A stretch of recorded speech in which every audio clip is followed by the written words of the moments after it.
सगळ्यात आधी सर्वांना नमस्कार. सर्वप्रथम माईर्स MIT पुणे या संस्थेचे संस्थापक अध्यक्ष आदरणीय डॉक्टर विश्वनाथ कराड सर यांच्याशी आपण आज एक अध्यात्माची त्यांची जी काही जर्नी आहे, शिक्षण क्षेत्रातलं त्यांचं कार्य तर खूप मोठं आहेच, पण त्याला त्यांनी अध्यात्माची जोड दिली. तर तो त्यांचा प्रवास कसा सुरू झाला, त्यांच्या बालपणापासनं रुई रामेश्वर लातूर जिल्ह्यातलं जे एक छोटंसं खेडेगाव आहे तिथून त्यांचा जन्म होणं एका शेतकरी कुटुंबामध्ये आणि तिथून अमेरिकेपर्यंत आज त्यांचा जो काही, ज्यांना आज विश्वधर्मी डॉक्टर विश्वनाथ कराड असं संबोधलं जातं आहे, तर हा विश्वधर्मी होण्यापर्यंतचा हा त्यांचा प्रवास स्वामी विवेकानंदांची त्यांच्या मनावर असलेली छाप असेल किंवा ज्ञानेश्वर माऊली आणि तुकाराम माऊलींचा जो काही त्यांचा विचार घेऊन त्यांनी आयुष्यभर जे कार्य केलं, तर मी आज सरांना एक त्यांची मुलगी म्हणून मला सगळं माहिती आहे की त्यांची जर्नी कशी आहे, पण सर्वांसाठीच हा एक अतिशय उत्सुकतेचा विषय असतो की सर डॉक्टर विश्वनाथ कराड, विश्वधर्मी डॉक्टर विश्वनाथ कराड, रुई रामेश्वर ते युटामध्ये झालेला तुमचा आत्ता अगदी रिसेंटमधला जो सत्कार आहे, युटा ब्रिघॅम यंग युनिव्हर्सिटीनी तुमचं जे काही एक अतिशय म्हणजे भव्य दिव्य असा म्हणता येईल, नेत्रदीपक असा म्हणता येईल, असा जो तुमचा सत्कार झाला आणि तो सत्कार तुम्ही असं म्हटलात तेव्हा की हा माझा नाही, हा माऊलींच्या, हा विवेकानंदांच्या, तुकारामांच्या विचारांचा हा सत्कार होता. तर शिक्षण क्षेत्रात तुम्ही कार्य केलं, तुम्ही एक इंजिनियर आहात, मेकॅनिकल इंजिनिअरिंग तुमचा अतिशय, थर्मोडायनॅमिक्स हा तुमचा आवडीचा विषय, एक इंजिनिअरिंगचे प्रोफेसर, एक टेक्नॉलॉजिस्ट आणि तिथून अध्यात्म, ही सगळी जोड, ही सांगड तुम्ही कशी घातली आणि याच्या मागचा तुमचा विचार आणि याची सुरुवात कुठे झाली, याच्याबद्दल आम्हाला सगळ्यांना जाणून घ्यायला खूप आवडेल. आपण माझ्याविषयी आता जे एवढे मोठे कौतुकाचे शब्द वापरून माझं एक छोटंसं गाव रामेश्वर रुई, जे मराठवाड्यामध्ये लातूरच्या शेजारी आहे, तिथून हा जो प्रवास आहे, खरं म्हणजे सध्याच्याला फार आध्यात्मिक वातावरण आहे. मला माहिती नाही, अध्यात्मशास्त्र हे मुळात जीवनशास्त्र आहे आणि मुळामध्ये आमच्या घरामध्ये जी वारीची परंपरा आहे, आता पंढरपूरच्या वारी निघालेली आहे, किंबहुना संपूर्ण महाराष्ट्रातून जो 600 ते 700 पालख्यांचा प्रवास पंढरपूरच्या दिशेने चालू आहे. मी याचा मुद्दाम उल्लेख असा करतो की आमच्या जीवनातल्या काही कार्याशी, जे कार्य आपण स्वतः केलं असं कधी आमच्या मनात कधी विचार येत नाही, त्याला काय म्हणावं, काय म्हणू नये, त्याच्याबद्दल बोलता येईल थोडंसं. पण तुम्ही जो उल्लेख केला अध्यात्मशास्त्र, ज्ञानमयो विज्ञानमयो असा एक शब्द आहे. संपूर्ण विश्व हे ज्ञान स्वरूप आहे असं माऊलीच्या मुखातला शब्द आहे. आणि आपल्या नवीन भाषेमध्ये बोलायचं झालं तर philosopher Sant Dnyaneshwar to Albert Einstein हा तो प्रवास आहे.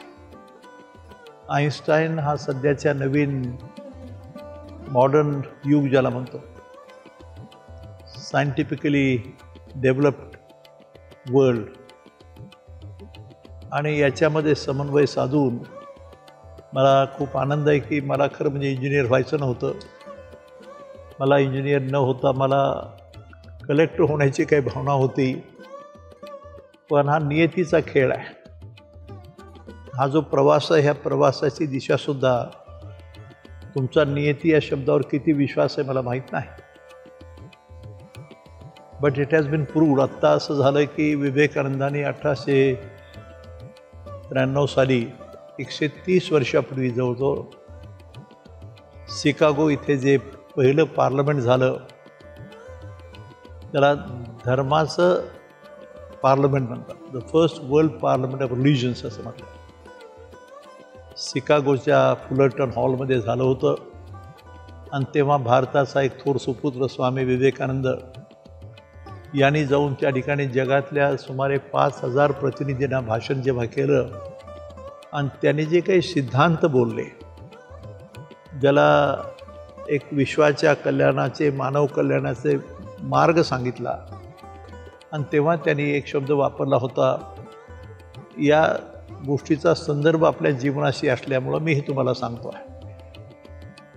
त्यांनी असं त्यांच्या भाषेमध्ये, सर्व जगातली भाषा इंग्लिश असल्यामुळं त्यांनी असं म्हणलं की union of science and religion oblique spirituality alone will bring peace and harmony to mankind. विज्ञान आणि अध्यात्माच्या समन्वयातूनच जगामध्ये सुख, समाधान आणि शांती नांदेल, हा एक सिद्धांत सांगितला होता. दुसरं वाक्य होतं त्यांचं त्या ठिकाणी, आपण आपला भारत देश तेव्हा ब्रिटिशांच्या कब्जात होता. ब्रिटन सर्व अर्ध्या जगावर राज्य करत होतं. तर त्यांनी असं एक विनंती केली तेव्हा जगाला की give me a few man with the muscles of iron and nerves of steel, I'll change the face of mother India, my mother India. गर्व नव्हे, स्वाभिमान. पण हे शब्द पुढे सत्यात उतरण्याच्या दिशेने चालत राहिलं आणि स्वामी विवेकानंद माझ्या जीवनामध्ये आदर्श ठरला. कारण का मला इंजिनियर न होता कलेक्टर होण्याची इच्छा असणं, तो मार्ग बदलून शिक्षक होणं, MIT स्थापन करणं आणि आज 5 विद्यापीठं उभी राहणं. आमची कन्या स्वाती ही त्याच्यामध्ये एक पुढाकार घेऊन, आमचे बाकी सर्व असतील घरातले आणि सहकारी सर्व, हा सर्व प्रवास असा आहे की विवेकानंदाने बोललेल्या एका शब्दावर आधारित आहे. आणि ज्ञानेश्वर हे अधिष्ठान आणि विवेकानंद हे आदर्श. आणि इंजिनियर झाल्यामुळं थोडं कळायला लागलं म्हणून आईन्स्टाईन. हा जो प्रवास आहे मोठा, याची जाणीव कुठेतरी मनाशी झाली. आणि याला मात्र एक अधिष्ठान असं ठरलं की माझ्या स्वतःच्याच घरामध्ये, मी लहान होतो 3-4 वर्षाचा, परंतु आमची आई मला आठवत नाही, ज्यांचं नाव सरस्वती असं होतं. विद्येची देवता असं म्हणतात. पण आमची आई लहानपणीच गेल्यानंतर माझ्या ज्येष्ठ भगिनी प्रयाग अक्का कराड, ज्याला आज सर्व जग त्यागमूर्ती प्रयाग अक्का कराड म्हणून ओळखतं, त्यांचं वय 19 वर्षाचं. आईचं निधन झालं. साहजिकच खेड्यातल्या पद्धतीप्रमाणे त्या चितेवर तो अग्नी दिला गेला. आणि दुसऱ्या दिवशी प्रथा आहे भारतीय संस्कृतीमध्ये की त्या ठिकाणी पिंड ठेवला जातो भाताचा, आणि तो आत्मा येतो तिथं, अशी कल्पना आहे. तेव्हा मोठा टचिंग प्रश्न हा प्रसंग आहे की तो कावळा येतो आणि तो पिंडाला शिवतो, अशी कल्पना आहे. आणि जोपर्यंत तो कावळा येऊन पिंडाला शिवत नाही तोपर्यंत तो आत्मा रिलीज झाला किंवा संपूर्ण स्वर्गाच्या दिशेने गेला असं जाणवं होत नाही, अशी एक भावना आहे. दुसऱ्या दिवशी जेव्हा हे सर्व मंडळी बसलेली आहेत, पिंड ठेवलेले आहेत, वर लिंबाचं झाड आहे, त्याच्यावर शेकडो कावळे आहेत. पण 1-2 तास झालं आजी आजोबा आमचे नातेवाईक सर्वांनी प्रणाम केले, सांगितलं की आम्ही लहान मुलं होतो, तू काळजी करू नको सरस्वती. पण कावळा काही पिंड शिवत नव्हता. आणि तेवढ्यात त्या अक्का उठल्या, 19 वर्षाचं वय, लग्न झालेलं आहे. त्या उठल्या आणि अचानक पुढे आल्या. खेड्यापाड्यात रडत होते लोक सगळे. आणि अक्का आल्या आणि ती राख घेतली आणि पहिलं कपाळाचं कुंकू पुसून टाकलं. तर लोकांना फार आश्चर्य वाटलं की अरे, ही पोरगी काय वेडी झाली का? ज्याला सौभाग्याचं लेणं, सुहाग असं म्हणतात हिंदीमध्ये, आणि ते लेणं कुंकू ही पोरगी पुसून टाकते. पुन्हा उभे राहिल्या, परत ती राग घेतली रक्षा आणि सर्व अंगाला फासून टाकले. आणि त्यांचे मिस्टर किंवा पती त्याला बोलवलं आणि त्यांना सांगितलं की बाबा, आजपासून मी संन्यासी झाले, की जायदाद, जमीन, वाडा, पैसे, बँकेतले खातं हे सगळं तुम्हाला लखला. आजपासून मी संन्यासी झाले आणि विश्वनाथ, तुळशीराम, काशीराम, बहिणी, हाच माझा संसार. आणि मी आळंदी, देहू आणि पंढरपूर हे माझं आद्य ठिकाण पूर्णपणे समर्पित होऊन या वैष्णव परंपरेला वाहून घेणार. आणि अशी 72 वर्षे पुढे एकभुक्त राहून त्यांनी सर्व केलं. आणि असं म्हटल्याबरोबर कावळे आले, ते कावळे तो पिंड शिवला. पण इट गेव एक सिग्नल ज्याला म्हणतो आपण, ते दिलं गेलं. आणि या प्रसंगामधून आमचा खरा जन्म झाला. त्या अक्कांचा त्याग, समर्पण आणि संपूर्णपणे संस्कृतीचं जतन, भारतीय परंपरेचं त्यांच्या जीवनात दिसलं. त्यांनीच खरं म्हणजे मला मार्ग दाखवला आळंदी, देहूचा, पंढरपूरचा. पंढरीचा पांडुरंग, त्याला असं म्हटलंय त्यांनी की सत्य ज्ञान अनंत गगनाचे प्रावरण, नाही रूप गुण वर्ण जेथे तो हारे श्रीहरी, पाहिला डोळे भरी पाहता पाहणे दुरी सारोनिया, ज्ञानदेव म्हणे ज्योतीची निज ज्योती, आणि ते हे मूर्ती उभी विटेवर. हे पांडुरंगाचं वर्णन आहे. वीचा केला, वी म्हणजे ज्ञान. आणि खूप सुंदर आहे. तुकाराम महाराजांनी त्याचंच वर्णन केलं आहे. पाषाण देव पाषाण पायरी, खाण एकच आहे दगडाची. एक दगडाची देऊळ बांधतो आणि दुसऱ्याची मूर्ती करतो. एका दगडाची पूजा आणि दुसऱ्या दगडावर पाय दिला. फार सुंदर आहे. आणि ही वैज्ञानिक सत्य सांगितली जगामध्ये.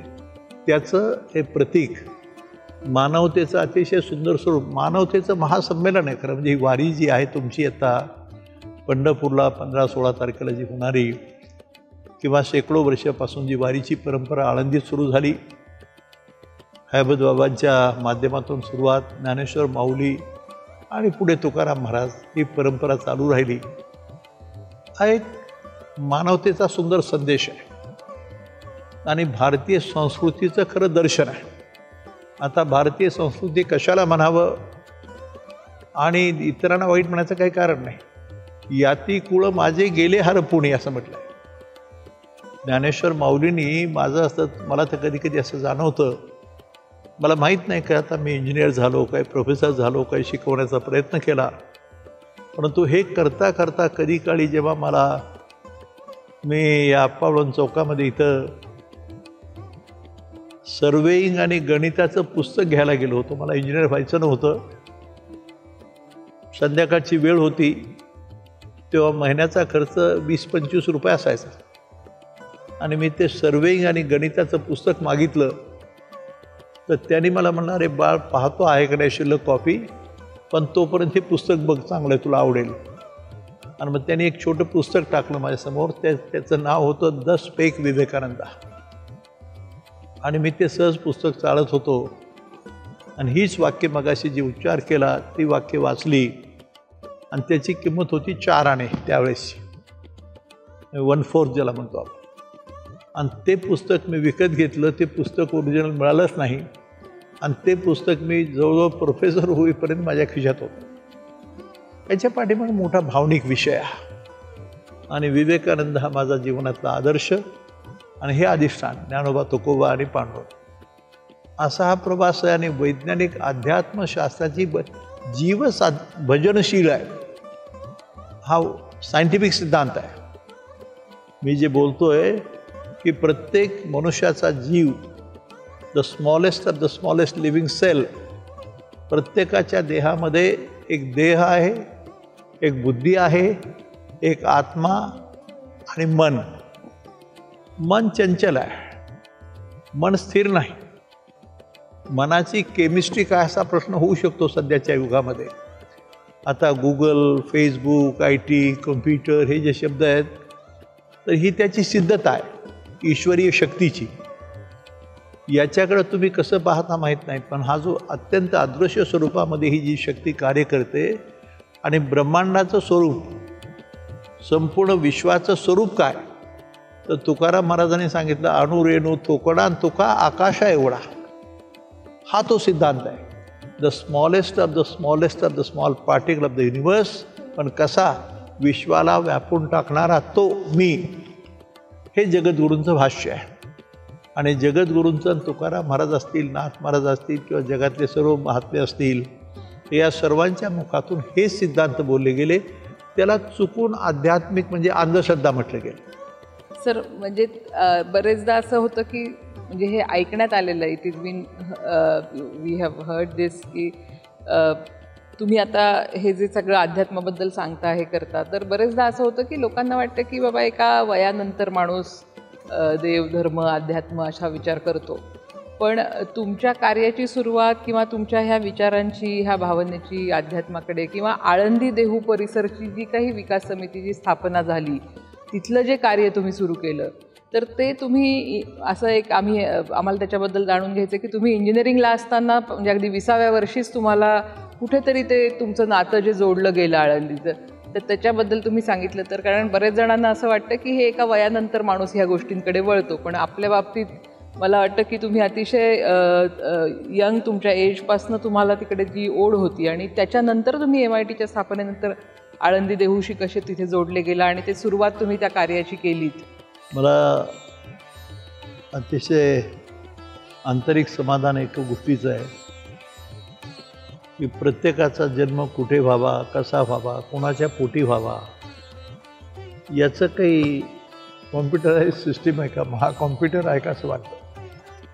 कारण का हा नियतीचा जो खेळ आहे, तर याच्यात पुन्हा तोच उल्लेख करतो मी की ज्या भगिनी प्रयाग कराड ज्यांना त्यागमूर्ती, भारतीय संस्कृतीचं प्रतीक आणि अशा त्या भगिनीचं त्यांचा मी भाऊ असणं, राष्ट्रधर्मपूजक दादाराव कराड यांच्या पोटी जन्म येणं आणि त्यांच्या जीवनामध्ये हे अध्यात्मशास्त्र ज्ञानोबा तुकोबा पंढरी हे त्यांच्या जीवनात आयुष्य असलेला वैष्णव परंपरा समजतात.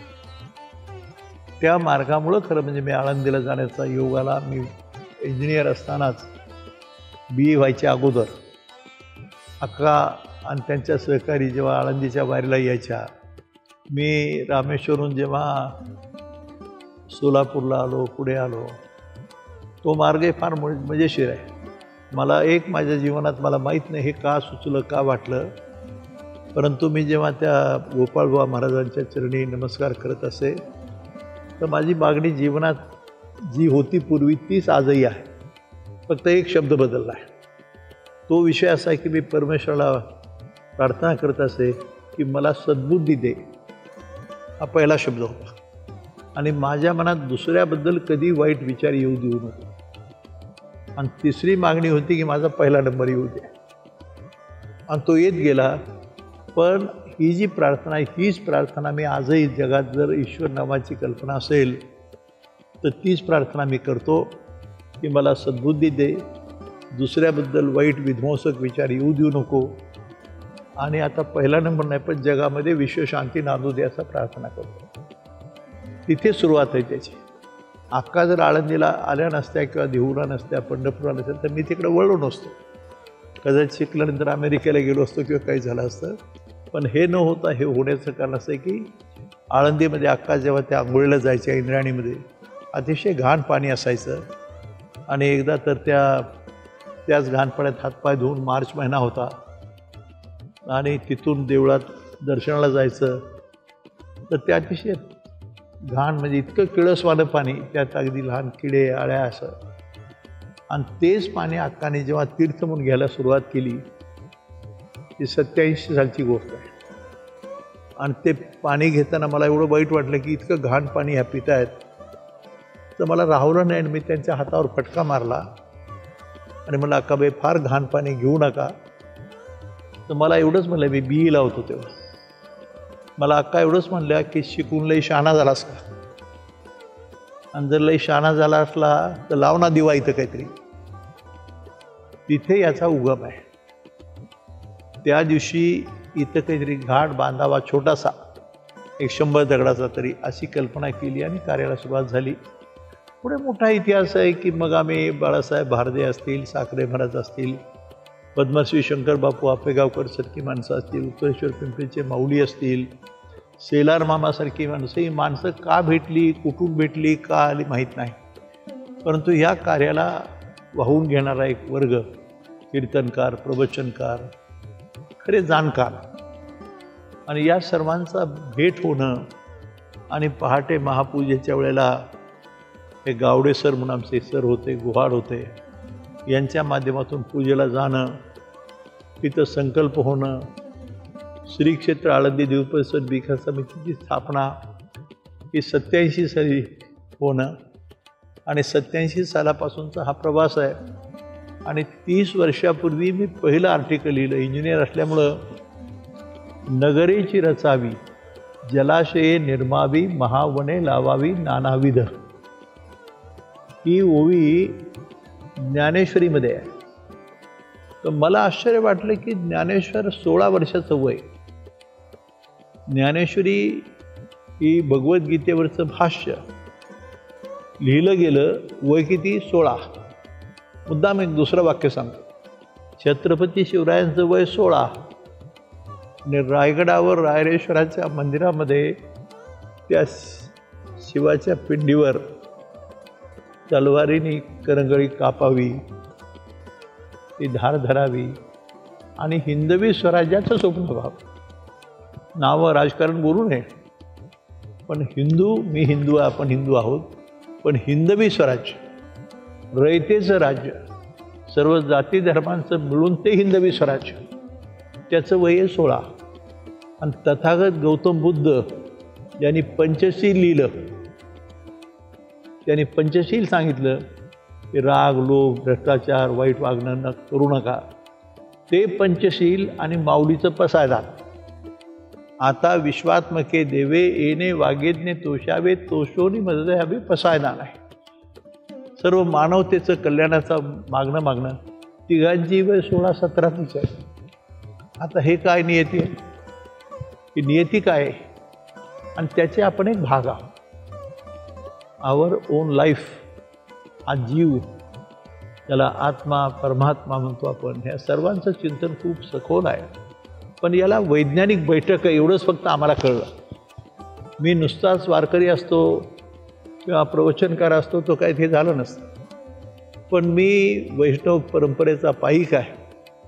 ज्ञानेश्वराचा, तुकारामाचा, इवन गुरु नानक किंवा जगातले जेवढे आता होऊन गेले, अगदी अल्लापासूनचे सर्व असतील, जोसेफ स्मिथ असतील, या सर्वांचं चिंतन एकच दिशा सांगतं आणि ते अंतिम सत्य सांगत राहतं.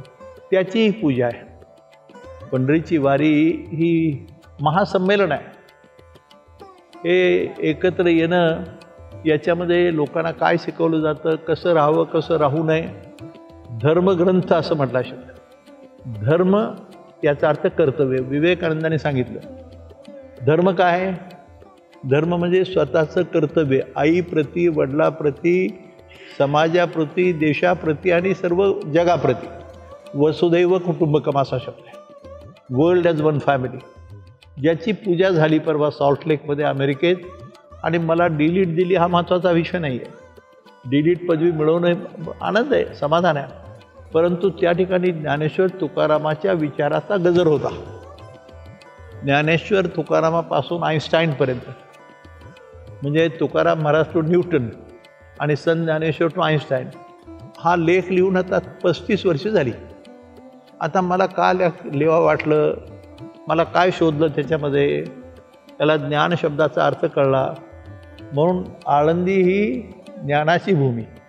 ज्ञानभूमीपासून त्या चायना बॉर्डरचं माणागाव, त्या माणागावमध्ये सरस्वती मंदिर उभं राहावं, ती देवभूमी आणि ही ज्ञानभूमी. पण संपूर्ण विश्व हीच ज्ञान स्वरूप आहे. It's a knowledge based society असं म्हणतात त्याला. आणि कॉम्प्युटर ह्या सगळ्या माध्यमातून जी सिद्धता झाली, सर्व जग बघतं आहे भारताकडं. कुटुंब पद्धती किती आवश्यक आहे. अमेरिका, इंग्लंडमध्ये सर्वात मेजर प्रॉब्लेम आता सध्याच्याला आहे की तो सर्वात मोठं कुटुंब व्यवस्था उद्ध्वस्त होऊन राहील. आईवडिलांचं नातं राहिलं नाही. आणि म्हणून आत्ताचं करोना झाला आणि जगाला देवाची आठवण झाली. करोना नावाचं भूत आलं ना मध्ये, कुठून आलं, कोणी तयार केलं, काय प्रकार आहे तो? चायनाच्या वुहान नावाच्या गावातून, लॅबोरेटरीतून बाहेर पडलं. आणि हे बाहेर पडल्यानंतर पंतप्रधान, राष्ट्रपती, प्रोफेसर, सायंटिस्ट, दारं बंद, बाहेर नाही पडायचं, नाकाही बंद. आणि असं कोण बसावं लागलं. आणि आता देव आठवला, लक्षात ठेवा. आता त्याला तुम्ही विठ्ठल म्हणा, राम म्हणा, रहीम म्हणा, जीसस म्हणा, बुद्धा म्हणा किंवा जोसेफ म्हणा. तर लक्षात ठेवायचं की ह्या सर्वांची सिद्धता म्हणजे हे सर्व कार्य आहे. आणि याच्यामध्ये जे भारतीय संस्कृतीमध्ये, परंपरेमध्ये जे रीतिरिवाज पडले आणि त्याच्यातून या वारीमधला जो आनंदोत्सव आहे, माणसाला शेवटी सुख, समाधान आणि शांती हवी असते. आणि घरामध्ये सुख, समाधान, शांती हवी असेल तर याच्यातल्या काही मार्गांना अंधश्रद्धा म्हणू नका. मी पुन्हा सांगतो की प्रकाराचे केले 3 अवघे जन हा सिद्धांत आहे. म्हणजे माणसाचा स्वभाव कसा असावा आणि कसा नसावा. काम, क्रोध, लोभ, मोह, मद, मत्सर, विकार, विकृती आणि विकल्प हे चुकीची दिशा आहे. हे कमी करण्याचं शास्त्र म्हणजे ही वारी आहे. हे कमी करण्याचं शास्त्र म्हणजे आपलं अध्यात्म आहे. आणि अध्यात्म हा जो शब्द आहे, अध्यात्म टू विज्ञान, याचं अतिशय सुंदर स्वरूप दिसणं, कळणं, जाणवणं आणि आपल्या जीवनामध्ये उतरवणं, यालाच आपण वारीचा हा मार्ग समजतो. घाट तुम्ही बांधले आळंदीला आणि मग त्याच्यानंतर तुम्ही ती जी पताका उभी केली तिथे, गरुड ध्वज, तर तो उभा करताना तुमच्या मनामध्ये नेमकी कोणती भावना होती? ती विश्वशांतीची पताका आहे. ती ज्ञानस्वरूपाचं विश्वशांतीमध्ये परिवर्तन होणं त्याचं लक्षण आहे. त्याचा एक सिंबल आहे की हे दिलेलं एक डिझाईन आहे. याला 4 बार मेकॅनिझम असं म्हणतात, लक्षात ठेवायचं. जे 4 बार मेकॅनिझमसारखं सांगितलं, जीवनामध्ये याचं उत्तर मात्र माझ्याकडं नाही. की अखिल मानवी इतिहासात, संपूर्ण जगातला, in the known human history of the whole of the world, for the first time, पहिल्यांदाच असं घडलं. मी 40 वर्ष सिनेमा थिएटर पाहिलं नाही आणि 40 वर्ष सिनेमा थिएटर न पाहता जगातला सर्वात मोठा घुमट कसा उभा राहतो? पैसे कुठून आले? समाजाचा पैसा हा. फक्त मला ते काम दिलं की तू कर हे. आणि जगातला सर्वात मोठा घुमट ज्या राज कपूर नावाच्या मोठ्या ॲक्टरच्या किंवा प्रोड्युसरच्या जागेत उभं राहिलं. मी 40 वर्ष सिनेमा पाहिला नाही ना. मग अशा माणसाकडे ती जागा का आली? तर इथं हा अशा प्रकारचा ज्ञानेश्वराच्या नावाने, तुकारामाच्या नावाचा जगातला सर्वात मोठा घुमट उभं राहणार होता. आणि ज्याच्यामध्ये परिषद भरली आहे, त्याला scientists, sages, seers, philosophers, Aristotle, Socrates, Plato, Kant, हेगेलसारखे, पण न्यूटन, आईन्स्टाईन, संत तुकाराम, संत ज्ञानेश्वर, कबीर, हे सगळे एका लाईनीत उभे आहेत असे. आणि जगाला सांगतात की या मार्गाने जा. समाजाने कोणत्या दिशेने जावा असा एक प्रश्न विचारला का माणसाने, तर उत्तर असं आहे की संतोदिक असा शब्द आहे. संतांच्या मार्गाने जावं, तेव्हा आपण त्या मार्गाने जायचा प्रयत्न करू. आदरणीय डॉक्टर विश्वनाथ कराड सरांच्या कार्याच्या किंवा त्यांच्या जीवन प्रवासाबद्दल बोलण्यासाठी मला वाटतं कितीही शब्द कमी पडतील किंवा त्याला आपण, मला वाटतं कित्येक दिवस आपण याच्याबद्दल बोलू शकतो.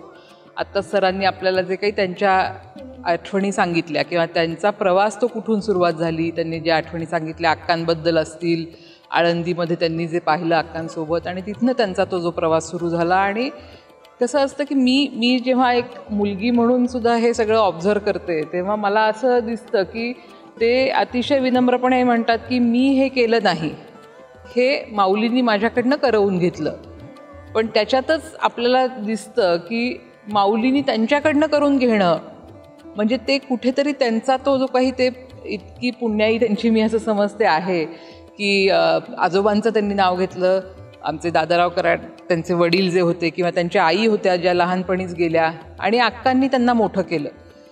तर या सगळ्यांच्या म्हणजे त्यांच्या आईवडिलांच्या पोटी त्यांनी ज्या जन्म घेतला, ते आईवडील, त्यांचा आशीर्वाद आणि सरांची स्वतःची एक, मी त्यांची मुलगी म्हणून नाही तर मी एक व्यक्ती म्हणून मी असा विचार करते की अशा व्यक्ती खूप कमी आपल्याला दिसतात किंवा अशा जन्माला येणं हे खूप रेअर असतं, असं मी स्वतः अतिशय फर्मली मी हे मानते की ज्ञानेश्वर माऊलींनी माझ्याकडनं करवून घेतलं, मी हे कार्य केलं नाही, हा त्यांच्या मनाचा मोठेपणा आहे आणि ही विनम्रता आहे. पण ज्ञानेश्वर माऊलींनी त्यांना निवडलं हे कार्य करण्यासाठी.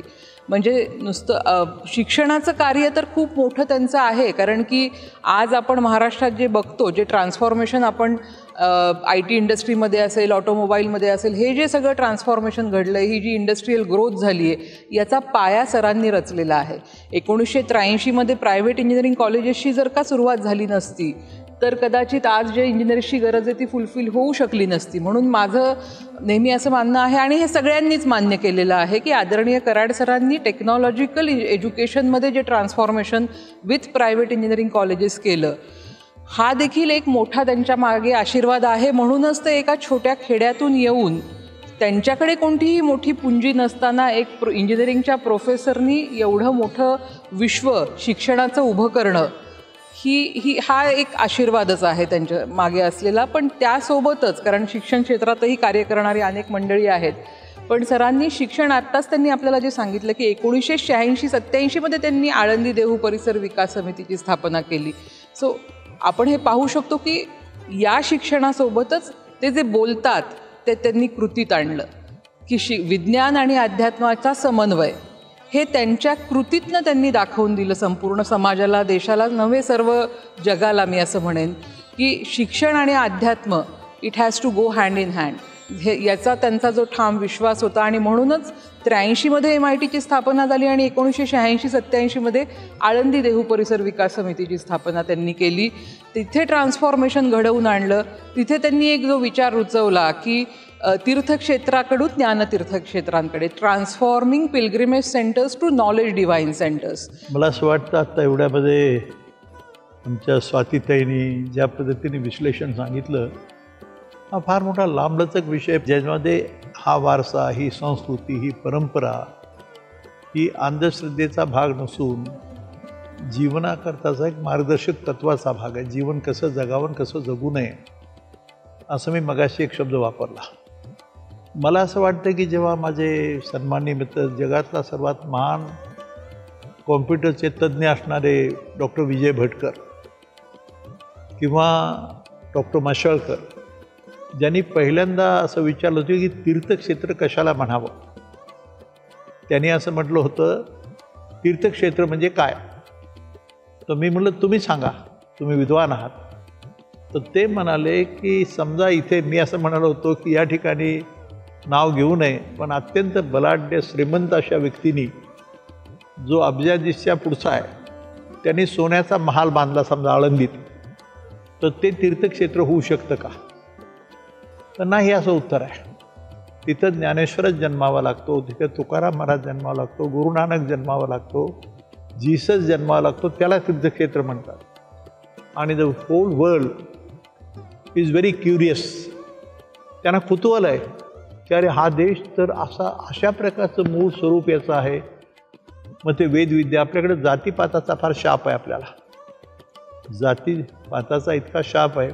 पण याच माऊलींनी, तुम्हाला माहिती असावं, 700 वर्षापूर्वीचा काळ लक्षात घ्या, आणि ज्ञानेश्वर माऊली निवृत्तीनाथ ज्ञानदेव सोपान दावी म्हणतो, पण सावता माळी, गोरा कुंभार, नामदेव शिंपी, चोका मेळा, किती जातीची लोक आहेत हे. आणि यांचं संमेलन त्या काळामध्ये गोरोबा काकांच्या घरी 13ला घडलं. समाज कल्याणाचा, सामाजिक समतेचा इतका सुंदर उदाहरण जगात आहे का? कमाल, विचार करणार. ज्ञानेश्वर ब्राह्मण आहेत, कोणी माळी आहे, कोणी अजून कुठल्या ह्याचा जातीचा आहे, आणि अधिकार कोणाला दिला होता? गोरोबा काका. याच्यातून शिकण्यासारखं मी सांगतो की याच्यामध्ये जे मगाशी सोशल रिफॉर्मर ज्याला म्हणतो आपण, आपले फुले असतील, शाहू असतील, आंबेडकर असतील, पण यांच्या पंक्तीमधला हा मोठा विषय आहे. म्हणून मगाशी जे तुम्हाला म्हणलं की बुद्धाचं पंचशील आणि ज्ञानेश्वरांचं प्रसादान जेव्हा एकत्र समजून घेतील, याचा वैज्ञानिक अर्थ समजून घेतील, तेव्हा जगामध्ये सुख, समाधान, शांती नांदेल. आणि त्याचा हा पंढरीचा मार्ग आहे. तुम्ही तिथे घाट बांधले, पण तुम्ही नुसते घाट, कारण आपण भारतभरामध्ये बघतो की अनेक ठिकाणी घाटांचं निर्माण झालेलं आहे, पण तुम्ही आळंदी आणि तिथे घाट बांधले, पण तुम्ही घाट बांधून ते कार्य तिथे सोडलं नाही. तर त्या घाटांवरती आपण आज जे अनुभवतो लोकशिक्षणपर कार्य, तो जो सप्ताह आपण आषाढी एकादशीला, कार्तिकी एकादशीला आणि इतर वेळेलाही तिथे जे एक मल्टीमीडिया कोलेजियम उभं केलेलं आहे आणि त्यातनं लोकशिक्षणाचा कार्यक्रम करावा असं सरांना वाटलं आणि त्याची देखील त्यांनी म्हणजे एका दृष्टीने ते घाट मी म्हणते की ते जिवंत झाले, त्याच्यात आणखीन एक वेगळं लाईफ आलं आणि ही जी अध्यात्माची आणि ज्ञानाचा विज्ञानाचा समन्वय सांगड घालण्याची त्यांचा जो ती जी पॅशन आहे ती त्यांनी कृतीत आणली. घाट बांधून तिथेच ते थांबले नाहीत, तर त्या घाट इथून पुढे ते घाट संपूर्ण जगाला विज्ञान आणि अध्यात्माचा समन्वय कसा असू शकतो आणि त्यातनं माणसाचं जीवन कसं आणखीन संपन्न होऊ शकतं यासाठी त्यांनी तिथे जे कार्यक्रमांची त्या सुरुवात केली, जिथे अनेक ठिकाणहून म्हणजे अगदी श्री श्री रविशंकर मोठ्या मोठ्या व्यक्तींनी तिथे येऊन लोकोपदेश असेल किंवा मृदंगांसारखे कार्यक्रम असतील, नोबेल लॉरेट्स त्या घाटावरती आलेले आहेत. तर अशा सायन्स आणि स्पिरिच्युअलिटी या सर्व क्षेत्रातली मंडळी त्या घाटावरती येऊन सर्व समाजासमोर एक वेगळा विचार मांडण्याचा जो प्रयत्न करतात, त्याची जी सरांनी तिथे जे फाउंडेशन रोवलं, मला असं वाटतं जे ते रोपटं लावलं ते जास्त महत्त्वाचं आहे. कारण घाट बांधून तिथे सोडून देऊन ते तर अनेकांनी केलेलं आहे. सो मला असं वाटतं सरांचं वेगळेपण हे त्यातलं हे कार्य, पुढचं कार्य त्यांनी ती जी तिथे वारी असेल, लोकशिक्षण कार्यक्रम असतील, मोठ्या मोठ्या मंडळांना तिथे आणणं असेल आणि माऊली काय आहेत आणि ह्या घाटांचा खरा अर्थ काय आहे की जीवनाला एक वेगळा घाट देण्यासाठी जणू काही ते घाट आहेत, असा सरांनी जो विचार रोवला मला वाटतं ते जास्त खूप आपल्यासारख्या ज्या नवीन पिढीच्या आपण जे आहोत, आपल्याला असं वाटतं की काय आहे तीर्थक्षेत्रामध्ये किंवा कशासाठी धार्मिक कार्य करायचं, तर ती जी सांगड सरांनी घातली आणि त्यामुळे की नवीन जगाला, नवीन पिढीला सुद्धा हे समजू शकतं आणि ते तिथे जोडले जात आहेत. त्याच्यासोबतच सरांनी आळंदीमध्ये इंजिनिअरिंग कॉलेज काढलं, तिथे बाकीचे आपले अकॅडमिक प्रोग्राम सुरू केले. सो कुठेतरी तो समन्वय त्यांनी जो साधलेला आहे आणि म्हणून असं मला अतिशय स्ट्रॉंगली आय फील की हे अनेक येणाऱ्या पुढच्या पिढ्या, आपण आत्ता वारीबद्दल बोलतो आहोत की आषाढी वारी, आपली पंढरपूरची वारी चालू आहे आत्ता, तर ती पुढच्या पिढीला त्याचा अर्थ समजण्यासाठीचं एक इन्फ्रास्ट्रक्चर त्यांनी निर्माण केलं असं आपण म्हणू शकतो. आणि सरांनी 1986-87 मला आठवतं अजूनही की पंढरपूरला वाखरी, जिथे माऊलीचा तळ पालखी थांबते, शेवटचा मुक्काम असतो, त्या पालखी तळावर खरं सांगायचं म्हणजे सर एका प्रायव्हेट सेक्टरमध्ये काम करणारे, त्यांची संस्था आहे, त्याच्याशी काही त्यांचा हे नव्हता, पण त्यांची दूरदृष्टी प्रत्येक गोष्टीमधली एका म्हणजे आपण म्हणतो की एका टाईम पिरियडच्या पुढे जाऊन बघण्याची त्यांची जी हे आहे, तर त्यांनी त्या तळावरती तिथे येणाऱ्या वारकऱ्यांसाठी एक मोठं म्हणजे एक पारिजातकाचं झाड, तुळशी आणि वटवृक्ष किंवा पिंपळाची अशी झाडांची लागवड त्यांनी 1986-87 त्या पालखी तळावरती केली.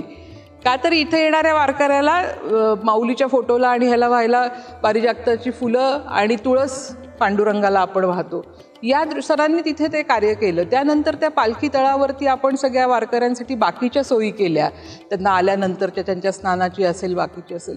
सो त्यांचा जो काही विचार करण्याची जी पद्धत आपण पाहतो, तर ती काहीतरी एक करून तिथे थांबणं नाही, तर त्याच्या पुढे जाऊन खऱ्या अर्थाने ट्रान्सफॉर्मेशन कसं घडेल अशा पद्धतीचं त्यांचं. आत्ता सर आपल्याला जेव्हा सांगतात की घुमट बांधला ज्ञानेश्वर माऊलींच्या नावाने, जगातला सर्वात मोठा घुमट, तर तिथे असणारे ते जे संत, सायंटिस्ट, फिलॉसॉफर्स हे संपूर्ण जगाला काय संदेश देत आहेत, सो त्यांची त्या मागची भूमिका काय आहे, असं मला वाटतं ती सगळ्यात जास्त महत्त्वाची आहे.